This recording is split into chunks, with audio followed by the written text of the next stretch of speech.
গোধা, চল দেশ ভ্রমণে বেরোই। বসে থেকে আর সময় কাটছে না। উত্তম প্রস্তাব, কিন্তু ভ্রমণে গেলে অনেক অর্থের প্রয়োজন।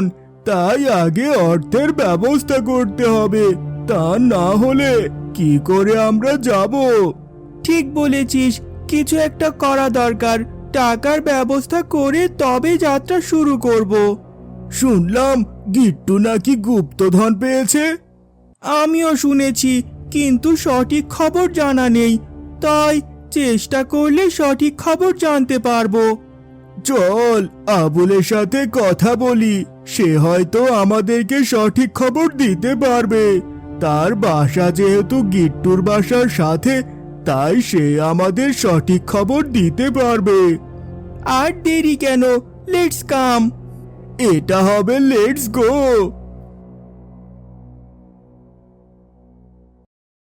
আবুল ভাই বাসায় আছেন?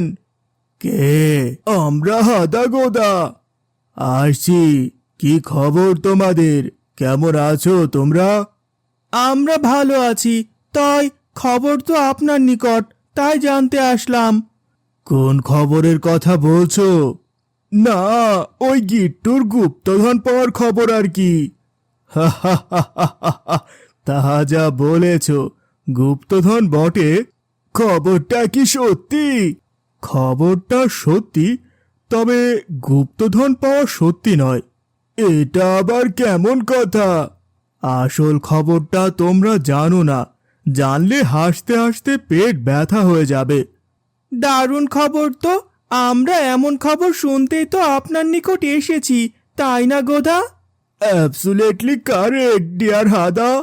তাহলে শোনো, গিট্টু আর পেজগি ভাবির গুপ্তধনের গল্প।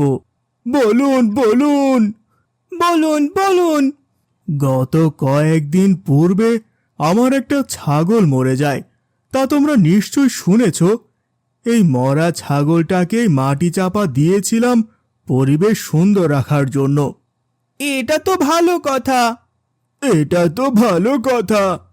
আমি মাঝে মাঝে দেখে আসতাম শেয়াল আবার ছাগলটাকে তুলে ফেলে কিনা, তাই দেখতে গিয়েই আমি গুপ্তধনের ঘটনাটা দেখে ফেলি। এটাই তো শুনতে চাই। এটাই তো শুনতে চাই। আমার ছাগলটা পুঁতে রাখার কিছুদিন পর যখন মৃত ছাগলটা ফুলে ওঠে, তখন ওখানকার মাটিও ফুলে ওঠে। ওই পথে যাচ্ছিল গিট্টু আর পেজগি ভাবি। তারা এইভাবে মাটি ফুলে ওঠা দেখে কৌতূহলী হয়ে ওঠে। তাদের ধারণা জন্মে যে এখানে কোনো গুপ্তধন থাকতে পারে।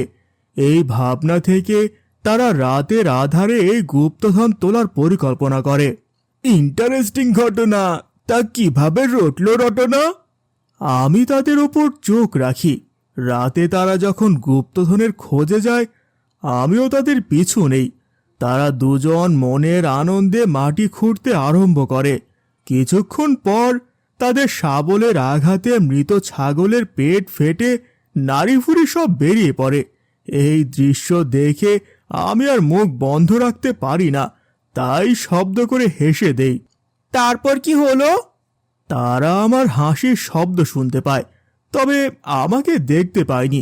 তারা বুঝেছে যে কেউ একজন তাদের এই ঘটনা দেখেছে, তাই তারা সেখান থেকে চলে যায়। তাই ঘটনা জানাজানি হলো কিভাবে?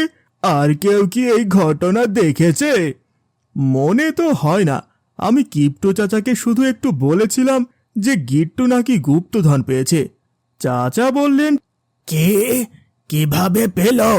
আমি বললাম, গিট্টু নাকি এক জায়গায় মাটি কিছুটা উঁচু দেখতে পায় এবং ধারণা করে ওখানে কোনো কিছু লুকায়িত আছে।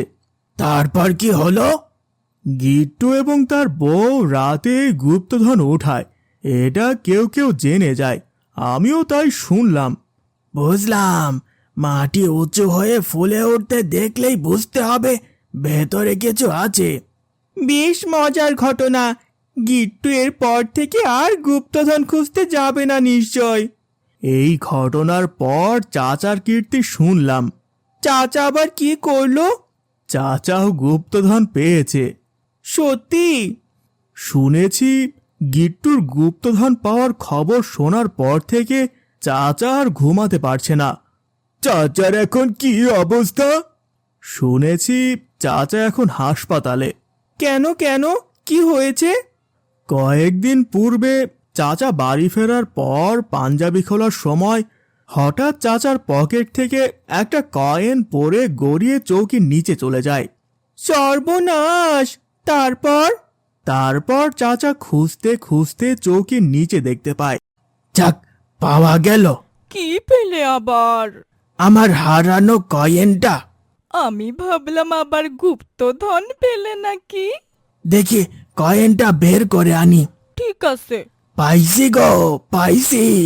কি পাইছো? 7,000 ধন। মানে গুপ্তধন? তাই তো মনে হয়। কই দেখি দেখি। আগে মাটির নিচ থেকে তুলতে দাও। ঠিক আছে, তুলো। ধরো ধরো, চৌকিটা সরাই। এবার কোদাল আনো। এই নাও। মাটিটা খুঁড়ে নেই। তুমি বাসার দরজা জানলা বন্ধ করে রেখো, কেউ আসলে খুলবে না। ঠিক আছে, তাই করছি। চাচা খোঁড়াখড়ি শেষে দেখলেন একখানা কাঁঠাল গাছের মোটা শিকড়। কি পেলে দেখাও।